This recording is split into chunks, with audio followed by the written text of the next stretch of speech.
दोस्तों, देश के 15वें राष्ट्रपति को चुनने के लिए 18 जुलाई को चुनाव होगा। क्या आप जानते हैं कि देश के राष्ट्रपति को सीधे जनता नहीं चुनती।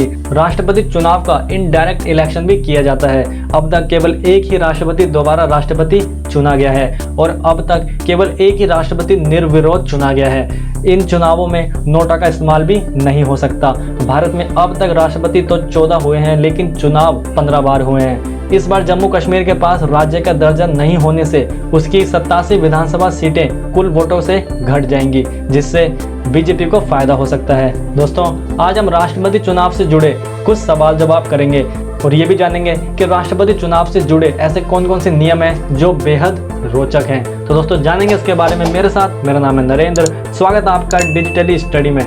दोस्तों, राष्ट्रपति चुनाव के वोटों का गणित देखें तो देश के कुल निर्वाचित विधायकों की संख्या 4033 है और इनके वोटों की संख्या 5,43,231 है और कुल लोकसभा और राज्यसभा के निर्वाचित सांसदों की संख्या 776 है और इनके टोटल वोटों की संख्या 5,43,200 है। कुल इलेक्टर्स की संख्या देखें तो निर्वाचित विधायकों की संख्या और निर्वाचित सांसदों की संख्या मिलाकर 4,809 होती है और इनके टोटल वोटों की संख्या 10,86,431 होती है और राष्ट्रपति को चुनाव जीतने के लिए 5,43,216 वोट चाहिए होते हैं। दोस्तों, पहला सवाल, जम्मू कश्मीर से लद्दाख को अलग करने से बीजेपी को क्या फायदा होगा? तो इसका जवाब है, राष्ट्रपति चुनाव में दोनों सदनों के निर्वाचित और सभी राज्यों के विधानसभाओं के निर्वाचित सदस्य हिस्सा लेते हैं। अगस्त 2019 में आर्टिकल 370 हटाए जाने के बाद जम्मू कश्मीर को राज्य की जगह केंद्र प्रशासित प्रदेश बना दिया है। उसे अलग करके लद्दाख को भी यूटी बना दिया गया। इससे इस बार के चुनावों में जम्मू कश्मीर विधानसभा की 87 सीटें घट जाएगी। साथ ही विधानसभा नहीं होने से जम्मू कश्मीर और लद्दाख की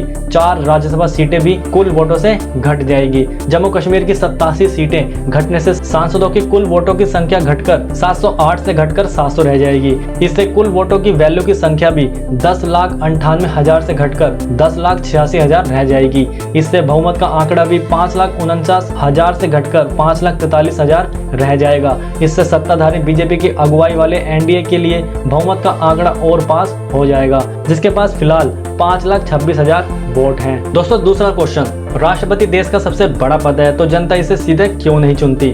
तो भारत ने ब्रिटेन की तरह पार्लियामेंट्री सिस्टम अपनाया है, अमेरिका की तरह राष्ट्रपति शासन सिस्टम नहीं। अमेरिका में राष्ट्रपति न केवल राज्य प्रमुख हेड ऑफ द स्टेट होता है, बल्कि सरकार का प्रमुख हेड ऑफ द गवर्नर भी होता है। वहीं भारत जैसे देश में राष्ट्रपति राज्य प्रमुख तो होता है, लेकिन सरकार का मुखिया प्रधानमंत्री होता है, यानी सरकार की असल बागडोर प्रधानमंत्री के हाथ में होती है। इसके अलावा हमारे देश में प्रधानमंत्री और उसके मंत्री संसद का हिस्सा होते हैं, यानी उनका लोकसभा या राज्यसभा में किसी एक का सदस्य होना जरूरी है। वहीं अगर राष्ट्रपति को सीधे जनता चुनती है तो देश का सबसे बड़ा चुना हुआ नेता वही हो जाएगा, जबकि हमारे देश में सरकार का प्रमुख प्रधानमंत्री होता है। इसी विरोधाभास से बचने के लिए हमारे राष्ट्रपति का चुनाव इनडायरेक्ट होता है और उनको जनता के चुने हुए प्रतिनिधि ही चुनते हैं। दोस्तों, अगला सवाल, क्या कोई भी व्यक्ति राष्ट्रपति चुनाव लड़ सकता है? तो इसका जवाब है, राष्ट्रपति चुनाव लड़ने के लिए सबसे जरूरी है कि व्यक्ति भारत का नागरिक हो, उम्र कम से कम 35 वर्ष होनी चाहिए, लोकसभा चुनाव लड़ने की एलिजिबिलिटी हो और उसे किसी लाभ के पद पर नहीं होना चाहिए। लोकसभा चुनाव लड़ने के लिए किसी भी व्यक्ति को भारत का नागरिक होना जरूरी है। उम्र कम से कम 25 साल होनी चाहिए, उस पर कोई आपराधिक मामला दर्ज नहीं होना चाहिए और देश के किसी भी राज्य की वोटर लिस्ट में नाम दर्ज नहीं होना चाहिए। इन योग्यताओं के साथ ही कोई भी व्यक्ति राष्ट्रपति पद का कैंडिडेट बन सकता है, लेकिन उस व्यक्ति के वोटिंग चरण में पहुंचने के लिए कम से कम 50 इलेक्टोरेट प्रस्ताव और 50 समर्थन करने वाले होने चाहिए। दोस्तों, चौथा सवाल, राष्ट्रपति चुनाव कौन कराता है? तो देश के राष्ट्रपति का चुनाव भी चुनाव आयोग ही कराता है। दोस्तों, पांचवा सवाल, राष्ट्रपति 14 हुए हैं तो राष्ट्रपति चुनाव 15 क्यों? तो देश के अब तक 14 राष्ट्रपति हुए हैं। राजेंद्र प्रसाद पहले राष्ट्रपति थे और रामनाथ कोविंद 14वें राष्ट्रपति हैं। दरअसल राजेंद्र प्रसाद 1952 से 1957 में हुए चुनावों में निर्वाचित चुने गए थे, इसलिए राष्ट्रपति 14 हुए हैं, लेकिन राष्ट्रपति चुनाव 15 हुए हैं।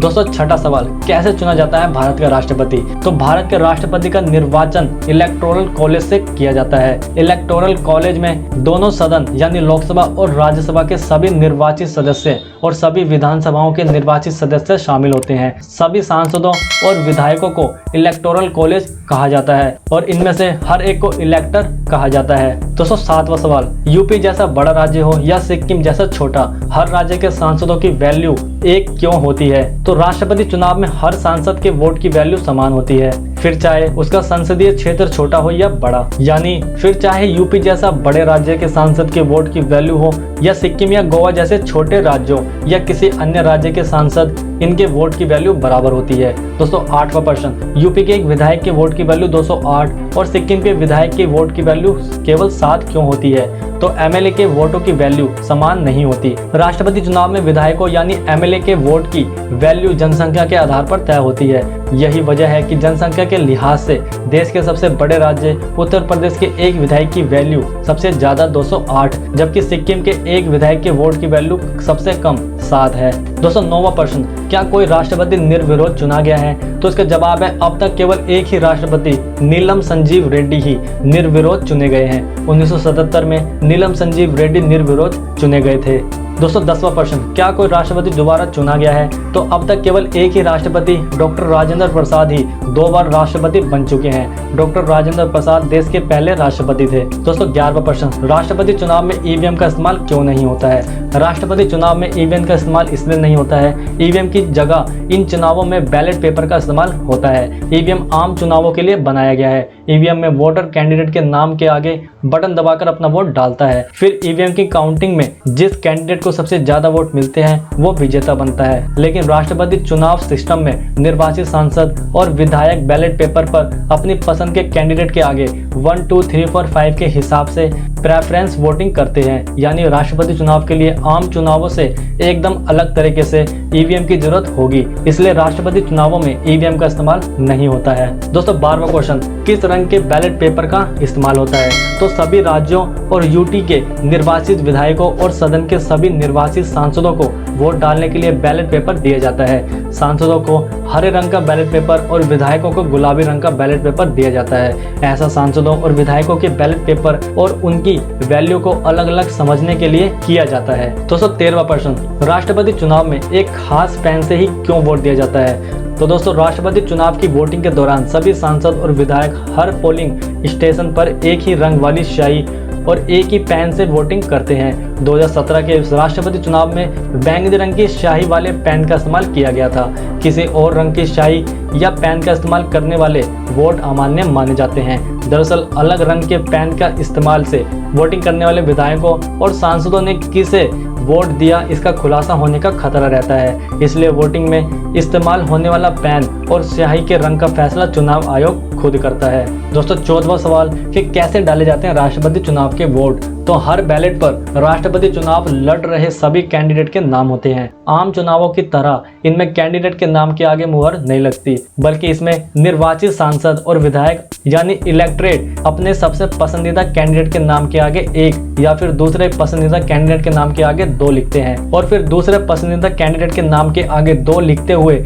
पसंद के अनुसार कैंडिडेट की मार्किंग करते हैं, इसलिए इसे प्रेफरेंशियल वोटिंग कहते हैं। दोस्तों 15वां सवाल, राष्ट्रपति चुनाव जीतने के लिए कितने वोटों की जरूरत होती है? तो राष्ट्रपति चुनाव जीतने के लिए कुल वैध वोटों की वैल्यू में से आधे से अधिक वोट हासिल करना जरूरी है। इसे कोटा कहा जाता है। अगर ये मान लिया जाए कि हर इलेक्टर ने वोट डाला है और हर वोट वैध है तो कोटा होता है एमपी के मेंबर ऑफ पार्लियामेंट के कुल वोटों की वैल्यू प्लस एमएलए के कुल वोटों की वैल्यू प्लस 1/2। 216वां क्वेश्चन है कि इस बार के राष्ट्रपति चुनाव के लिए बहुमत का गणित क्या है? तो 5,43,200 plus 5,43,231 plus 1/2 equal to 10,86,431 plus 1/2 equal to 5,43,216 vote. राष्ट्रपति 2022 चुनाव के लिए जरूरी बहुमत का आंकड़ा 5,43,216 है। 217वां क्वेश्चन, इस बार क्यों घट गए कुल वोट और बहुमत का आंकड़ा? तो 2019 में जम्मू कश्मीर और लद्दाख के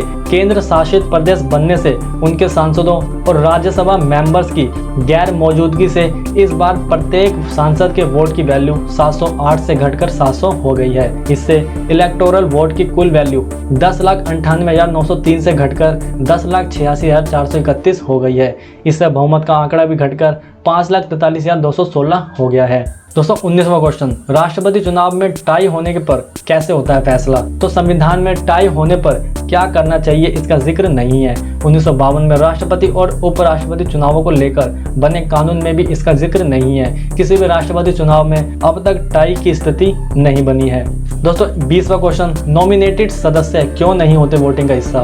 तो राज्यसभा, विधान परिषद और लोकसभा और राज्यसभा के नॉमिनेटेड सदस्य राष्ट्रपति चुनाव का हिस्सा नहीं होते क्योंकि इन्हें जनता द्वारा नहीं चुना गया है। दोस्तों 21वां क्वेश्चन, क्या राष्ट्रपति चुनाव में लागू होता है दल बदल विरोधी कानून? तो राष्ट्रपति चुनाव में दल बदल विरोधी कानून लागू नहीं होता। अगर कोई सांसद या विधायक अपनी पार्टी विहिप के खिलाफ जाकर वोटिंग करता है तो उसकी सदन की सदस्यता जा सकती है, लेकिन क्योंकि राष्ट्रपति चुनाव सीक्रेट बैलेट से होता है इसलिए दल बदल कानून इस चुनाव में लागू नहीं होता है। इसी वजह से राष्ट्रपति चुनाव में कई बार क्रॉस वोटिंग होती है। दोस्तों 22वां सवाल, क्या दोबारा लड़ा जा सकता है राष्ट्रपति चुनाव? तो राष्ट्रपति कार्यकाल खत्म होने के बाद दोबारा राष्ट्रपति पद का चुनाव लड़ा जा सकता है। दोस्तों 23वां क्वेश्चन, क्या नोटा का इस्तेमाल होता है? तो दोस्तों इसका आंसर है नहीं, राष्ट्रपति चुनाव में नोटा का इस्तेमाल नहीं होता है। दोस्तों 24वां क्वेश्चन, क्या 2 ही उम्मीदवार खड़े हो सकते हैं? तो इसका जवाब है राष्ट्रपति चुनाव में 2 से ज्यादा उम्मीदवार खड़े हो सकते हैं, बशर्त कि उस उम्मीदवार के 50 प्रस्ताव इलेक्टर्स और 50 समर्थक इलेक्टर्स हों। दोस्तों 25वां क्वेश्चन, क्या राष्ट्रपति चुनाव में किसी सीक्रेट बैलेट का इस्तेमाल होता है? तो इसका जवाब है हाँ, आम चुनावों की तरह ही राष्ट्रपति चुनावों की वोटिंग में भी सीक्रेट बैलेट का इस्तेमाल होता है। आम चुनावों की तरह ही राष्ट्रपति चुनावों में सांसदों और विधायकों के वोट भी सीक्रेट होते हैं। दोस्तों 26वां क्वेश्चन, कैसे होती है वोटों की काउंटिंग? तो राउंड 1 में केवल पहली पसंद की मार्किंग वाले बैलेट की गिनती होती है। अगर किसी कैंडिडेट को पहले राउंड में ही कोटा हासिल होता है तो वो विजेता घोषित कर दिया जाता है। अगर पहले राउंड में किसी कैंडिडेट को कोटा नहीं मिलता है तो एक और राउंड की काउंटिंग होती है। दूसरे राउंड में सबसे कम वोट पाने वाले कैंडिडेट के वोट ट्रांसफर कर दिए जाते हैं, यानी ये वोट अब हर बैलेट में सेकंड प्रेफरेंस मार्किंग वाले कैंडिडेट के पास जोड़ दिए जाते हैं। ये प्रक्रिया तब तक दोहराई जाती है जब तक कि केवल एक ही कैंडिडेट नहीं बचता है। दोस्तों 27वां और आखिरी क्वेश्चन, 1971 की जनगणना के आधार पर क्यों तय होती है वोटिंग की वैल्यू? तो देश में जिन राज्यों ने जनसंख्या नियंत्रण के क्षेत्र में अच्छा काम किया है उनके विधायकों के वोटों की वैल्यू नहीं घटे, इसलिए 1971 की जनगणना को ही विधायकों के वोट की वैल्यू को तय करने का आधार बनाया गया है। ये 2026 में देश के अगले परिसीमन तक लागू होगा। परिसीमन से ही देश में जनसंख्या के आधार पर संसदीय और विधानसभा सीटों का निर्धारण होता है। और दोस्तों 2017 के राष्ट्रपति चुनाव की वोटों की गिनती देखें तो कुल 10,95,000 कुल वोटों में से 6,61,278 एनडीए के उम्मीदवार श्री रामनाथ कोविंद को वोट मिले थे, जबकि विपक्ष के उम्मीदवार मीरा कुमार को 4,34,241 वोट मिले थे। इसके साथ ही रामनाथ कोविंद देश के 14वें राष्ट्रपति चुने गए थे। अब दोस्तों इस बार के राष्ट्रपति चुनाव में एनडीए के वोटों का गणित देखें तो 5,43,000 बहुमत के जरूरी आंकड़े को पार करने के लिए बीजेपी की अगुवाई वाली एनडीए के पास टोटल 5,26,000 वोट हैं, जबकि विपक्ष के पास 3,09,000 वोट हैं और 17 से 18,000 वोट एनडीए बहुमत से दूर है। तो दोस्तों अनुमान ये लगाया जा रहा है कि एनडीए को बहुमत के लिए बीजेडी जिसके पास 13,000, वाईएसआर कांग्रेस जिसके पास 43,000 या एआईएडीएमके जिसके पास 15,000 वोट है, इनमें से किसी एक का साथ मिल सकता है। और दोस्तों अंत में मैं आपका ओपिनियन जानना चाहूंगा कि 15वें देश के राष्ट्रपति कौन हो सकते हैं। आप अपना ओपिनियन नीचे कमेंट सेक्शन में दे सकते हैं। और दोस्तों अगर आपको ये वीडियो पसंद आई हो तो प्लीज इसे अप्रिशिएट कीजिएगा, लाइक शेयर और इस चैनल को सब्सक्राइब कीजिएगा। धन्यवाद दोस्तों, थैंक्स।